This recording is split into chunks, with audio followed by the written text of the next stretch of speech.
Bismillahirrahmanirrahim. Assalamualaikum warahmatullahi wabarakatuh.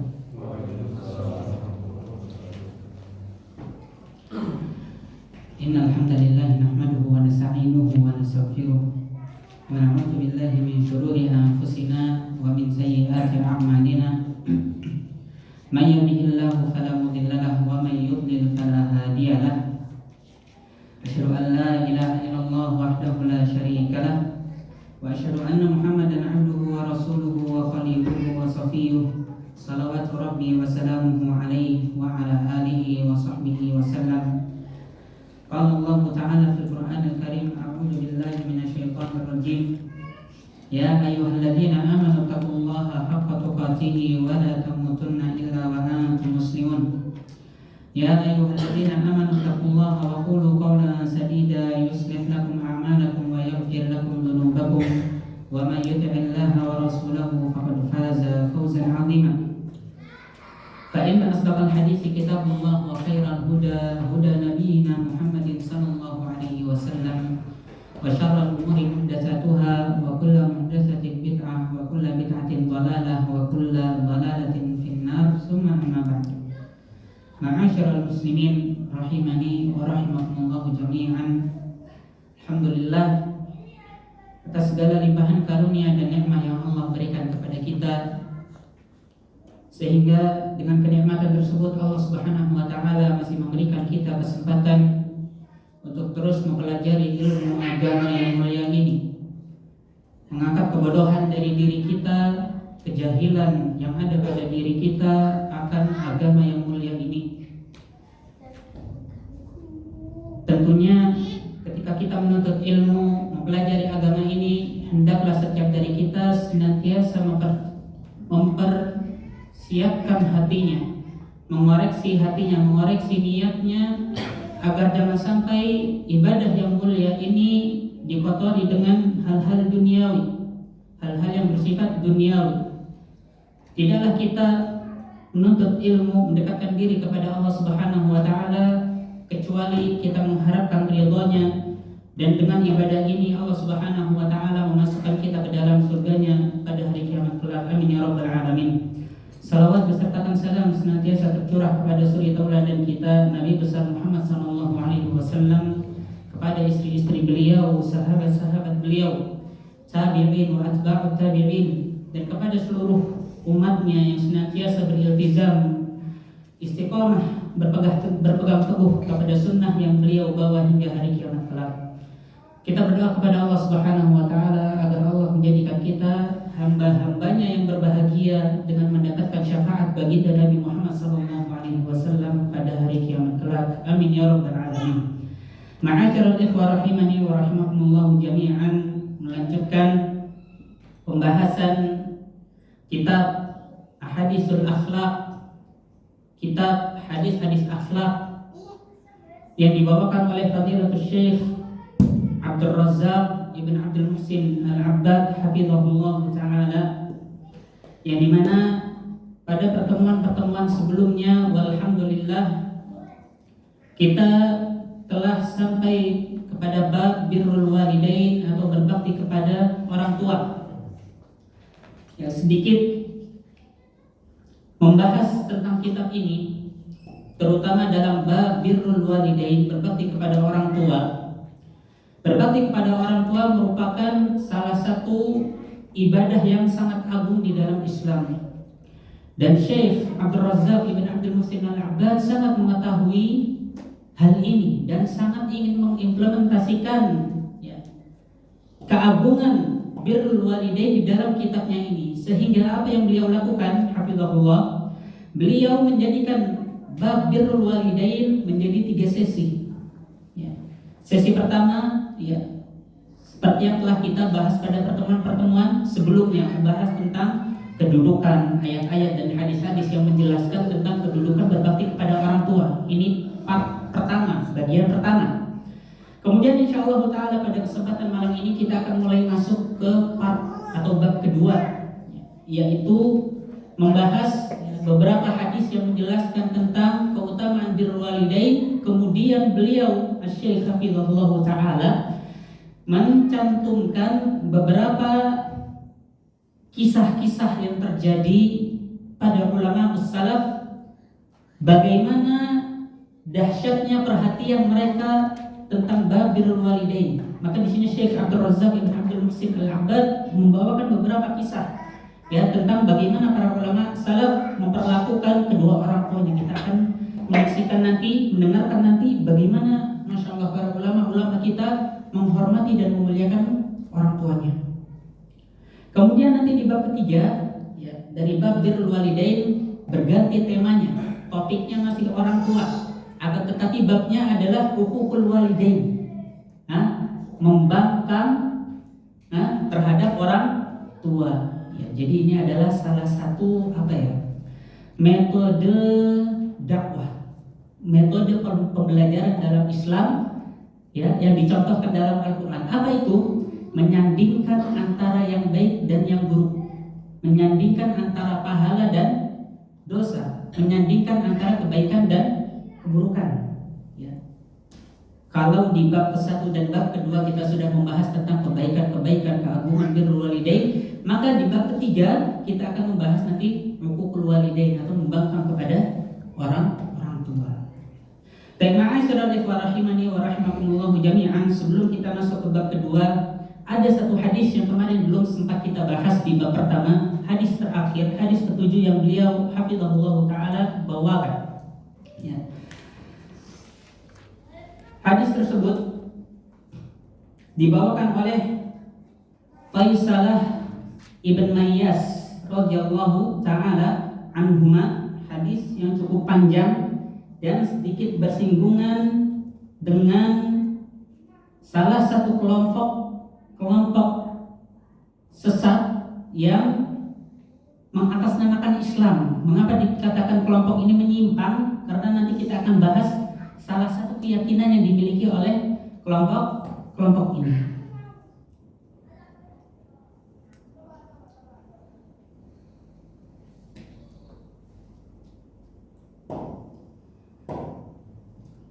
Wa an Qaisalah ibn Mayyas radhiyallahu taala anhu qala kuntu ma'an najdat fa asabtu dhunuban la araha illa min al-kaba'ir. Kata Qaisalah ibn Mayyas, Qaisalah ibn Mayyas ini nama asli adalah Ali ibn Mayyas ya. Kata beliau, kuntu ma'an najdat, aku pernah hidup berdampingan dengan sebuah kelompok yang dinamakan An-Najdat. An-Najdat ini adalah salah satu kelompok Khawarij dan dinamakan An-Najdat karena kelompok ini menisbatkan imam mereka, menisbatkan pemimpin mereka yang bernama Najdah ibn Amir ya, karena mereka mengatasnamakan saya adalah pengikutnya Najdah ibn Amir Al-Hanafi Al-Khariji, maka dinamakanlah kelompok ini oleh para ulama dengan An-Najdah atau orang-orang yang mengikuti Najdah ibn Amir, hidup di zaman Daulah Umayyah. Qaisalah ibn Mayyas melanjutkan, fa asabtu dzunuban la araha illa minal kabair. Kata Qaisalah ibn Mayyas, aku terjatuh pada sebuah dosa yang dimana dosa ini aku melihat sebagai salah satu dosa besar. Dosa besar. Kenapa dikatakan dosa besar ya?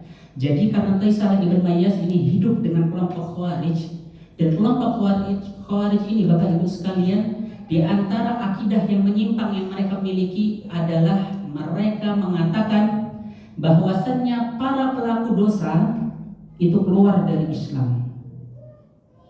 Ya, Al-Khawarij ya, di antara keyakinan yang mereka miliki adalah bahwasannya siapapun yang dia melakukan dosa besar ataupun dosa kecil, kata mereka, batala imanuhu fahuwa fin nari jahannam ma'a Hamana wa Qaruna wa Fir'aun. Barang siapa yang melakukan dosa sekecil apapun, maka keimanannya batal dan dia masuk ke dalam neraka bersama Fir'aun, Haman dan Qarun. Dahsyat atau tidak ini? Dahsyat sekali. Jika seseorang memiliki keyakinan ini, maka tidak ada yang selamat, Bapak Ibu sekalian. Karena tabiatnya manusia apa? melakukan kesalahan, melakukan maksiat, entah itu dosa kecil maupun dosa besar. Ketika seseorang memiliki keyakinan ini, bahaya, maka dia akan sangat mudah sekali mengkafirkan orang-orang yang ada di sekitar. Bahkan mungkin bisa jadi keluarganya, waliyadzubillah. Padahal ulama-ulama Ahlus Sunnah wal Jamaah tidak berkeyakinan demikian. Ulama Ahlus Sunnah wal Jamaah memiliki keyakinan bahwasannya yang pertama, Allah mengampuni seluruh dosa. Allah mengampuni seluruh dosa. Kedua, dosa-dosa kecil, dosa-dosa kecil itu dapat diampuni dan dihapuskan dengan melakukan amalan-amalan kebaikan. Ya. Maka dari itu di hadis yang sering kita dengar apa? Wa atbi'is sayyi'atal hasanata tamhuha, dan ikutilah perbuatan buruk dengan perbuatan baik. Nah, yang dimaksud dengan perbuatan buruk di sini adalah dosa-dosa kecil. Dosa-dosa kecil ya kita tambal dengan perbuatan baik. Inilah keyakinan Ahlussunnah wal Jamaah. Kemudian yang ketiga, adapun orang-orang yang melakukan dosa besar, menyekutukan Allah, membunuh seorang mukmin, menuduh seorang mukmin atau mukminah berzina misalnya, ya, maka para ulama Ahlussunnah wal Jamaah meyakini bahwasannya para pelaku dosa besar itu masih bisa diampuni. Para pelaku dosa besar tahta masyiatillah, berada di bawah kehendak Allah.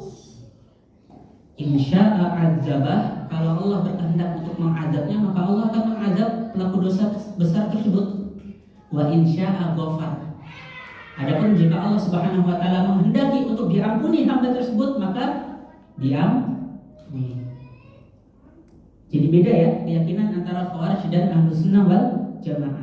Kalau dalam Ahlussunnah wal Jamaah, seseorang melakukan dosa besar pun masih ada kesempatan untuk diampuni. Dan dosa besar itu Bapak Ibu sekalian tidak dapat diampuni kecuali dengan apa? Taubat nasuha, taubat yang sebenar-benarnya. Berbeda dengan dosa kecil yang bisa kita tutup dengan amalan baik, maka dosa besar itu tidak bisa diampuni kecuali dengan kita bertaubat dengan sebaik-baiknya taubat. Kita tinggalkan amalan tersebut, kita perbaiki hidup kita, semakin dekatkan diri kita kepada Allah, barulah Allah Subhanahu wa taala ampuni dosa-dosa tersebut. Ya, ada beberapa faedah yang disebutkan para ulama, mungkin kita bingung kadang ya, mana yang termaksud dosa kecil, mana yang termaksud dosa besar. Para ulama menyebutkan sebuah kaidah agar kita bisa membedakan dosa besar dan kecil. Dosa besar itu Bapak Ibu sekalian, ya, dosa besar adalah dosa yang di dalamnya terdapat ancaman, baik ancamannya di dunia maupun ancamannya di akhirat. Ancaman di dunia bagaimana? Contohnya, ya, dosa-dosa atau perilaku-perilaku yang memiliki hukum had. Hukum had, ya, contoh membunuh. Membunuh ada hukum hadnya enggak? Ada. Apa? Qisas. Dalam hukum Islam, orang yang membunuh tanpa hak maka dia dibunuh, qisas. Dia juga harus mati dengan cara qisas. Nah, berarti dari sini kita tahu, oh berarti membunuh adalah dosa besar karena ada ancamannya di dunia. Contoh lain, seseorang mencuri, ya, seseorang mencuri. Apa hukumannya dalam Islam? Potong tangan. Masih mencuri, potong kaki kirinya. Masih mencuri, potong tangan satunya, disilang potongnya. Berarti dari sini kita mengetahui bahwasannya mencuri dosa besar karena ada hukuman hadnya. Atau berisi ancaman pada hari kiamat. Contoh ancaman dengan neraka. Contoh membunuh tadi, membunuh ada ancamannya dengan neraka. Bahkan diancam kekal di dalamnya saking dahsyatnya, di dalam surat An-Nisa ayat 93. Contoh lain, ya, perilaku-perilaku atau dosa-dosa yang mengandung laknat Allah. Mengandung laknat Allah, maka itu termasuk dosa besar Bapak Ibu sekalian. Contohnya hadis Nabi sallallahu alaihi wasallam, la'anallahu al-mutasyabbihin minar rijali bin nisa wal mutasyabbihat minan nisa'i bir rijal. Allah Subhanahu wa taala melaknat seorang laki-laki yang berpenampilan seperti perempuan. Dan juga sebaliknya, orang perempuan yang berpenampilan seperti layaknya seorang laki-laki. Bahasa kurang sopannya, kurang halusnya apa? Mungkin waria atau yang lainnya. Ini termasuk kategori dosa-dosa besar karena mengandung laknat di dalamnya. Itu beberapa faedah yang disebutkan oleh para ulama tentang bagaimana kita membedakan antara dosa kecil dan dosa besar. Apabila dosa tersebut tidak ada ancaman khusus dalam hadis atau ayat, ya, maka itu termasuk dosa-dosa kecil. Nah, Thaisalah ibn Mayyas ini merasa melakukan perbuatan dosa besar. Dan beliau mengatakan hal itu mengapa?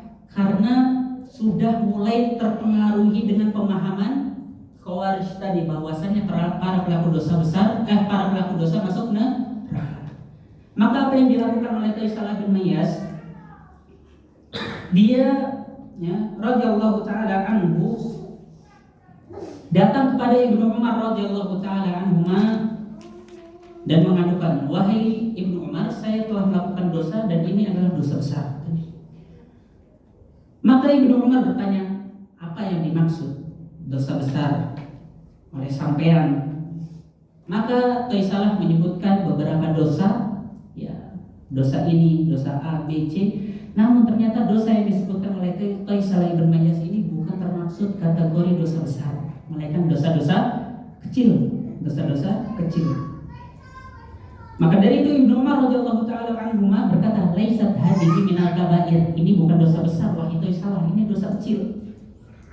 Maka setelah itu Ibnu Umar menyebutkan beberapa macam dosa besar, ya. Beliau menyebutkan kurang lebih 8 sampai 9. Yang pertama, menyekutukan Allah, dosa besar. Membunuh, dosa besar. Kabur dari medan perang, ya. Sedang berperang kita kabur, kita ada dosa besar, ya. Kemudian menuduh seorang mukmin atau mukminah berzina, ya, ini juga dosa besar. Dia harus bisa mendatangkan 4 saksi yang langsung melihat perzinahan mereka.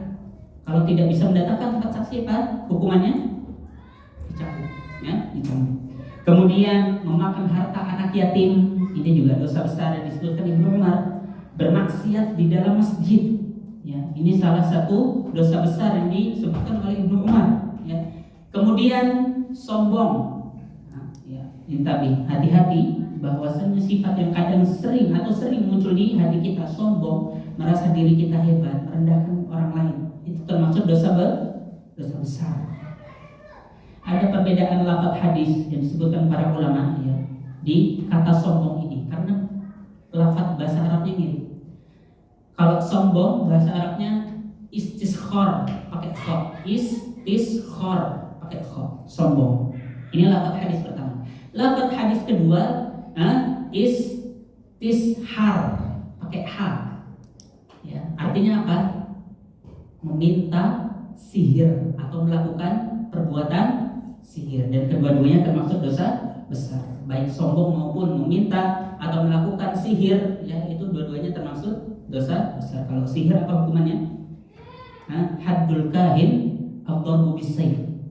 Ya, dukun itu hukumannya adalah dipenggal kepalanya. Maka dari itu kalau di Saudi Arabia yang menegakkan agama Islam, ketika ketahuan ada dukun, ya dipenggal. Maka dari itu di Saudi Arabia sangat sedikit sekali yang namanya perdukunan. Takut mereka, takut ketahuan, karena hukumannya adalah penggal, main-main. Nah, ini adalah beberapa dosa-dosa besar yang disebutkan oleh Ibnu Umar radhiyallahu taala anhu. Kemudian setelah menyebutkan dosa-dosa besar tadi, Ibnu Umar kembali bertanya kepada Thaisalah ibn Mayyas, atafraqun nar wa tuhibbu an tadkhulal jannah. Kata Ibnu Umar, wahai Thaisalah, engkau takut neraka, engkau mau masuk surga? Maka Thaisalah ibn Mayyas mengatakan, iya, saya takut neraka, saya mau masuk surga. Dan ini seperti yang kita sampaikan tadi, bahwasanya di antara metode dakwah adalah menggabungkan antara yang baik dan buruk, ancaman dan janji, ya, surga dan neraka. Allah langsung praktekkan tersebut di dalam Al-Quran, surat Al-Hijr ayat 49 sampai 50. Kata Allah Subhanahu wa taala, nabbi ibadi anni anal ghafurur rahim. Kabarkanlah wahai Muhammad bahwasannya aku adalah Tuhan zat yang maha pengampun lagi maha penyayang. Baik, positif. Ayat setelahnya wa anna azabi huwal azabul alim. Dan sesungguhnya azabku wahai Muhammad adalah azab yang pedih. Digabungkan antara surga dan neraka, kasih sayang dan azab. Dan dalam metode dakwah kita harus mencermati orang yang kita sedang dakwahi. Siapa audien kita? Kalau audien kita adalah orang yang susah dinasehatin, bebel, ya, keras kepala, sudah diingetin berkali-kali kok nggak berubah-ubah, bahkan terkesan sombong, menolak kebenaran, maka yang kita kuatkan adalah janibul khauf. Kita kuatkan azab kepada orang tersebut. Takut antum kepada neraka, kenapa antum nggak takut dengan siksa neraka? Kita kuatkan azabnya. Namun ketika audiens kita adalah orang-orang yang lemah lembut, hatinya lembut, didengarkan nasihat satu dua mungkin sudah berubah, ya, atau terbetik dalam hatinya, aduh, putus asa, saya nggak mungkin diampuni, membunuh sudah, berzina sudah, mencuri sudah, semua sudah saya lakukan dosa besar, nggak mungkin saya diampuni oleh Allah, putus asa. Makanya kita kuatkan apa? Janibur rahmah, kasih sayang dan ampunan Allah yang kita kuatkan agar orang tersebut tidak putus asa dari rahmat Allah. Nah, kemudian Faisal ibn Mayyas mengatakan, iya, saya mau masuk surga dan saya takut neraka. Maka Ibnu Umar radhiyallahu taala anhu bertanya, ahayyun waliduk? Orang tuamu masih hidup apa enggak? Kata Ibnu Umar. Faisal ibn Mayyas mengatakan, indi ummi, saya punya seorang ibu yang masih hidup. Ibnu Umar berkata, fa wallahi law alanta lahal kalam wa at'amtaha at'am la tadkhulanna jannata majtanabtal kabair. Kata Ibnu Umar, demi Allah, wahai salah, seandainya engkau berlemah lembut dalam bertutur kata kepada ibumu, wa at'amta lahat ta'am, dan engkau memberikan makanan yang baik bagi ibumu, kata Ibnu Umar, la tadkhulanna jannah majtanabtal kabair. Maka demi Allah, kata Ibnu Umar, engkau Faisalah akan masuk ke dalam surga selama engkau menjauhi dosa-dosa besar. Maka dari itu Syekh Abdul Razak bin Abdul Muhsin Al-Abbad memasukkan hadis ini ke dalam bab birrul walidain. Tadi akhir hadis, barang siapa yang berlemah lembut tutur katanya kepada orang tuanya, ya, memberikan kedua orang tuanya makan dengan makanan yang baik, makanan keluarganya, maka apa? La tadkhulannal jannah, engkau pasti akan masuk surga selama engkau menjauhi dosa-dosa besar. Menjauhi dosa-dosa besar. Ini adalah hadis terakhir yang dibawakan oleh Syekh Abdul Razak bin Abdul Muhsin Al-Abbad pada bagian pertama. Kemudian ma'asyiral ikhwah rahimani wa rahimakumullah jami'an, kemudian di bagian kedua Fadilatul Syekh Abdul Razak bin Abdul Muhsin Al-Abbad pada bab birrul walidain bagian kedua, ya, beliau menyebutkan beberapa hadis, bisa dikatakan cukup banyak hadis-hadis, ya, ada kurang lebih 8 hadis yang beliau bawakan, yang dimana hadis-hadis ini sebenarnya sudah disebutkan oleh beliau di bagian pertama. Maka dari itu di sini anak akan hanya membacakan hadisnya. Kalau ada sedikit faedah mungkin anak sebutkan faedahnya. Namun ketika faedahnya sama dengan pertemuan-pertemuan yang sebelumnya, hadis-hadis yang selanjutnya, maka kita akan membacakan hadisnya saja. Hadis pertama adalah hadis Miqdam ibn Ma'di Karib radhiyallahu taala anhu, anna Rasulullah sallallahu alaihi wasallam qala, Rasulullah sallallahu alaihi wasallam bersabda, innallaha yusikum bi ummahatikum salasan. Sesungguhnya Allah Subhanahu wa taala berwasiat kepada kalian untuk berbuat baik kepada ibu kalian. Dan beliau sallallahu alaihi wasallam mengulangi ini sebanyak 3 kali. Yusikum bi ummahatikum, yusikum bi ummahatikum, yusikum bi ummahatikum, salah samarat. 3 kali beliau sallallahu alaihi wasallam ulangi. Kemudian di kali keempat beliau sallallahu alaihi wasallam bersabda, innallaha yusikum bi abaikum. Sesungguhnya Allah berwasiat untuk engkau berbuat baik kepada ayah. Kalau dari hadis ini berarti apa yang kita bisa ambil? Ya, apa yang bisa kita ambil? Bahwasannya kedudukan ibu lebih mulia daripada kedudukan ayah, 3 kali lebih mulia daripada seorang ayah. Ya, sebagaimana disebutkan oleh Syekh Abdul Razak, mengapa kedudukan ibu lebih mulia? Ya karena ibulah yang mengandung, ibulah yang melahirkan, mempertaruhkan nyawa, ya, dan ibulah yang menyusui. Dan ini tidak dilakukan oleh ayah. Inna Allah yusikum bil aqrab fal aqrab. Kemudian di akhir hadis beliau mengatakan, sesungguhnya Allah berwasiat kepadamu untuk berbuat baik kepada karib kerabat terdekat yang kau miliki. Jadi ibu, ayah, kemudian karib kerabat terdekat. Nah, ini sudah kita bahas di hadis-hadis yang sebelumnya. Kemudian hadis yang kedua dibawakan oleh Abdullah bin Amr radhiyallahu taala anhuma, ja'a rajulun ila Nabi sallallahu alaihi wasallam yubayyiruhu 'ala hijrah. Hadis Ibnu Umar, bahwa Abdullah bin Amr radhiyallahu taala anhuma, ada seseorang yang datang kepada Nabi sallallahu alaihi wasallam ingin berbaiat masuk Islam, mendatangi Rasulullah sallallahu alaihi wasallam, berhijrah ke Madinah untuk masuk Islam. Wa taraka abawaihi yabkiyan. Tapi ketika beliau pergi hijrah, ternyata kedua orang tuanya nangis. Ya. Tidak mau anaknya pergi jauh-jauh dari sisinya. Nangis kedua orang tuanya. Maka begitu Nabi Shallallahu Alaihi Wasallam mengetahui hal tersebut, bayangkan Bapak Ibu sekalian. Ya, Nabi Shallallahu Alaihi Wasallam berkata kepada orang tadi, irji ilaihima. Kembalilah engkau kepada kedua orang tuamu. Wa abhikhuma kama abkaitahuma. Buatlah orang tuamu tertawa sebagaimana engkau telah membuatnya menangis. Bayangkan Bapak Ibu sekalian, hijrah. Hijrah zaman dulu jangan disamakan dengan sekarang. Sekarang enak ada pesawat, alhamdulillah. Dulu paling kencang kuda, ya, paling kencang kuda. Mungkin unta, mungkin keledai, atau bahkan mungkin jalan kaki. Bayangkan berapa kilometer yang dia tempuh, berpuluh-puluh kilometer, mungkin ratusan kilometer, ya, untuk berhijrah kepada Nabi Shallallahu Alaihi Wasallam. Ternyata orang tuanya menangis, ditinggal. Apa kata Nabi Shallallahu Alaihi Wasallam? Irji ilaihima. Suruh balik lagi orang tersebut oleh Rasulullah Shallallahu Alaihi Wasallam. Buat orang tuamu tertawa sebagaimana engkau telah membuatnya menangis. Menunjukkan bahwasannya birrul walidain itu lebih utama dari hijrah. Utama dari hijrah. Padahal hijrah itu, Bapak Ibu sekalian, pahalanya apa? Pahala dari hijrah adalah bahwasanya dosa-dosa kita diampuni seluruhnya.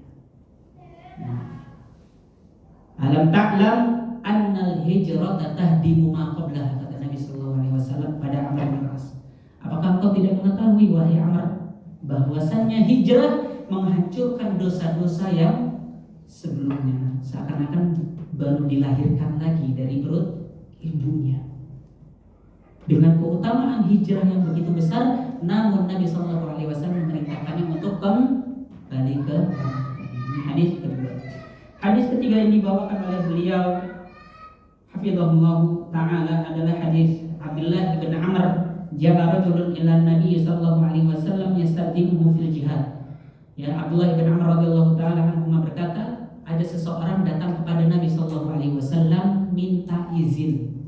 Izin buat apa? Izin untuk berjihad, untuk ikut jihad, berperang, ya. Maka Nabi Shallallahu Alaihi Wasallam berkata, ahayyun walida, orang tuamu masih hidup? Ya, qala na'am, kata orang tersebut, iya masih hidup. Qal fa fihima fajahid, maka kepada orang tuamu lah engkau berjihad, ya. Ini juga sudah disebutkan pada pertemuan sebelumnya, bahwasannya di antara syarat diperbolehkannya ikut jihad apa?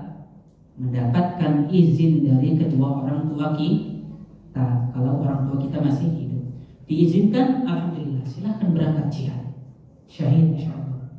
Namun ketika orang tua kita menahan kita, tidak boleh sudah di rumah, temani saya, sudah tua, ibu ayahmu sudah tua, tinggal di rumah, temani kita, maka kewajiban jihad menjadi gugur dan kita tidak boleh ikut jihad karena orang tua kita tidak mengizinkannya. Jihad besar pahalanya, surga kalau syahid. Namun masih Allah Subhanahu wa taala kedepankan bakti seorang anak terhadap orang tuanya. Maka dari itu Imam Hafidz Ibnu Hajar di dalam kitab Fathul Bari ketika menjelaskan hadis ini beliau mengatakan in kana laka abawan fa abligh juhdaka fi birrihima wal ihsan ilaihima. Kalau kamu masih punya orang tua, maka bersungguh-sungguhlah dalam berbakti kepada keduanya. Fa inna dzalika yaqumu laka maqama qitalil adu, kata Imam Hafidz Ibnu Hajar. Karena baktimu kepada orang tuamu itu sama derajatnya dengan engkau bertemu musuh dan berperang melawan musuh, kata Imam Hafidz Ibnu Hajar. Jadi nggak ada bedanya. Orang yang berjihad, kata Imam Hafidz Ibnu Hajar, ya, bertemu musuh langsung dengan seorang anak yang berbakti kepada orang tuanya. Dua-duanya dikatakan jihad, Bapak Ibu sekalian. Ma'asyiral ikhwah rahimani wa rahimakumullah jami'an. Hadis keempat, hadis yang dibawakan Abi Sa'id Al-Khudri radhiyallahu taala anhu, senada dengan hadis-hadis sebelumnya, bahwasannya ada seseorang yang datang berhijrah kepada Nabi sallallahu alaihi wasallam dari Yaman. Bayangkan, Yaman ke Madinah berapa jauh itu. Hijrah kepada Nabi sallallahu alaihi wasallam. Setelah sampai ditanya oleh Nabi sallallahu alaihi wasallam, "Adinalak?" Orang tuamu sudah mengizinkan kamu pergi ke Madinah? Maka kata orang tersebut, "La." Enggak, kata izin Rasulullah sallallahu alaihi wasallam. Maka kata Nabi sallallahu alaihi wasallam, "Irji ilaihima." Disuruh balik lagi oleh Nabi sallallahu alaihi wasallam. Bayangkan, Yaman ke Madinah. Sudah sampai Madinah disuruh balik lagi berapa ratus kilometer itu. Dari Mekah Madinah saja 500 kilometer. Mekah Madinah pakai bis 6 sampai 8 jam. Yaman di ujung, kalian lebih jauh sekali, 2 kali 3 kali lipat. Datang dengan niat berhijrah karena orang tuanya tidak mengizinkan, disuruh balik lagi oleh Nabi sallallahu alaihi wasallam. Ini hadis keempat. Hadis selanjutnya, hadis Muawiyah ibn Jahimah As-Sulami. Hadis ini senada dengan hadis-hadis sebelumnya, ya. Jadi Muawiyah ibn Jahimah As-Sulami datang kepada Nabi sallallahu alaihi wasallam minta izin untuk berjihad. Maka Nabi sallallahu alaihi wasallam bertanya, "Hal laka min kamu masih punya ibu atau enggak?" Maka Muawiyah menjawab, "Qala na'am." Iya, Rasulullah, ibu saya masih hidup. Ibu saya masih hidup. Qal fa'alzimha fa innal jannata tahta rijlaiha. Berbaktilah kepada ibumu, ya. Dampingi ibumu, fa innal jannata tahta rijlaiha, karena sesungguhnya surga berada di bawah kakinya. Inilah yang sering kita dengar, kita dengar dari orang-orang apa? Surga berada di bawah telapak kaki ibu. Dasarnya adalah hadis ini, hadis sahih. Diriwayatkan oleh Al-Imam An-Nasa'i, Imam Nasa'i dengan nomor hadis 3104. 3104 dan disahihkan oleh Syekh Al-Albani rahimahullah. Ya. Meskipun ada penyelewengan beberapa lafaz yang tersebar di masyarakat Indonesia. Apa lafaznya? Al-jannatu tahta aqdamil ummahat. Nah, surga berada di bawah telapak kaki ibu. Maknanya sama, tapi lafaz hadisnya beda. Ya. Lafaz hadis yang benar adalah yang dibawakan oleh Al-Imam An-Nasa'i barusan. Al-zimha fa innal jannata tahta aqdamiha. Ya. Dampingilah ibumu karena surga berada di bawah telapak kakimu. Oke, kita dengarkan azan terlebih dahulu, kemudian kita lanjutkan sebentar setelah azan.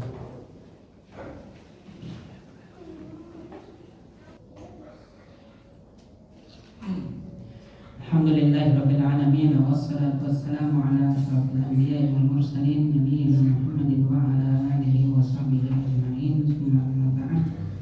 Sedikit melanjutkan pembahasan kitab Ahaditsul Akhlaq sekitar 10 sampai 15 menit. Ya, Hadis terakhir yang kita bawakan adalah hadis ya, yang menjelaskan bahwasannya surga berada di bawah telapak kaki ibu. Hadis riwayat Nasa'i nomor 3104 dan disahihkan oleh Syekh Albani rahimahullah. Ya, apa sih yang dimaksud dengan surga itu berada di bawah telapak kaki ibu? Kata beliau Fadilatul Syekh Abdul Razak Ibn Abdul Muhsin Al-Abbad, kita menjelaskan, ketika menjelaskan hadis ini beliau mengatakan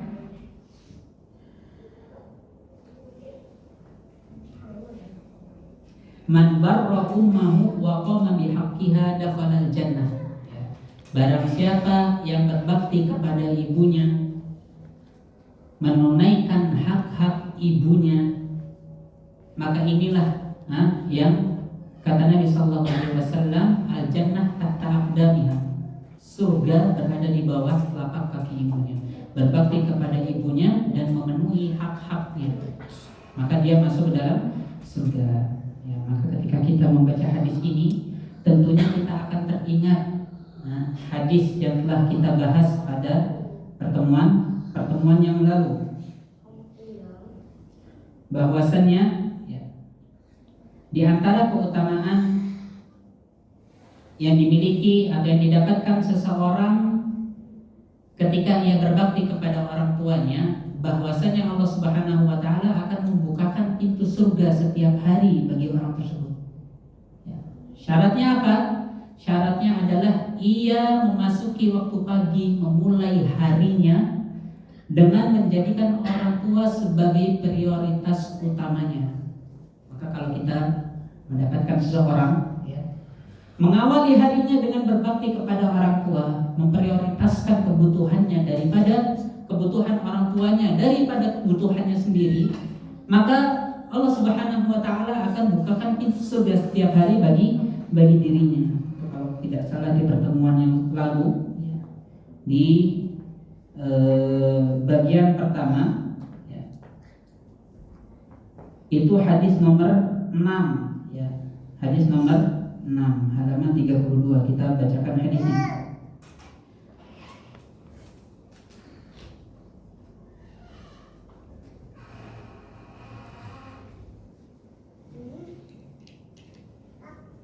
Nah, ini hadisnya adalah hadis yang dibawakan oleh Ibnu Abbas radhiyallahu taala anhuma.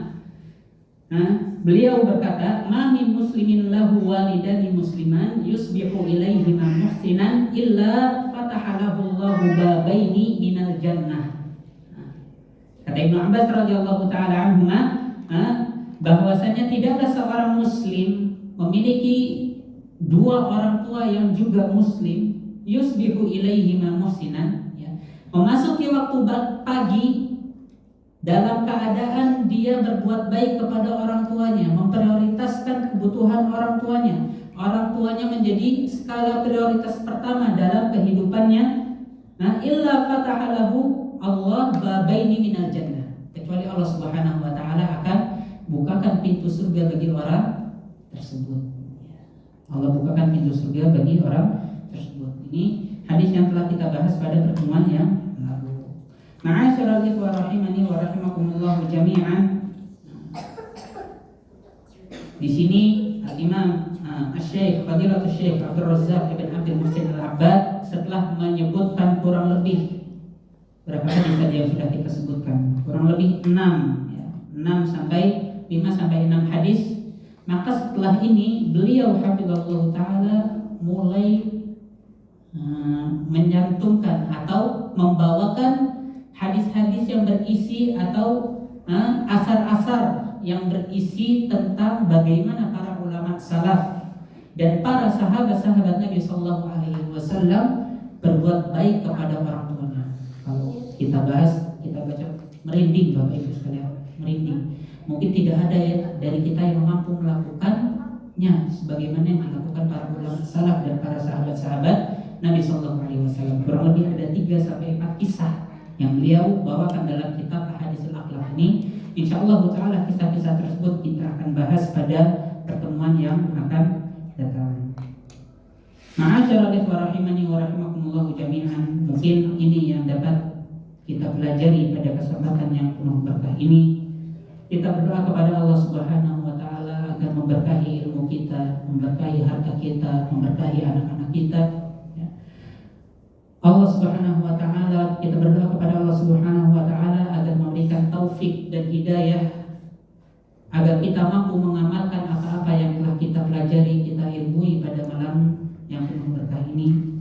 Kita akhiri pertemuan ini dengan doa kafaratul majlis. Subhanallahumma bihamdika asyhadu an la ilaha illa anta astaghfiruka wa atubu ilaik. Wassalamualaikum warahmatullahi wabarakatuh.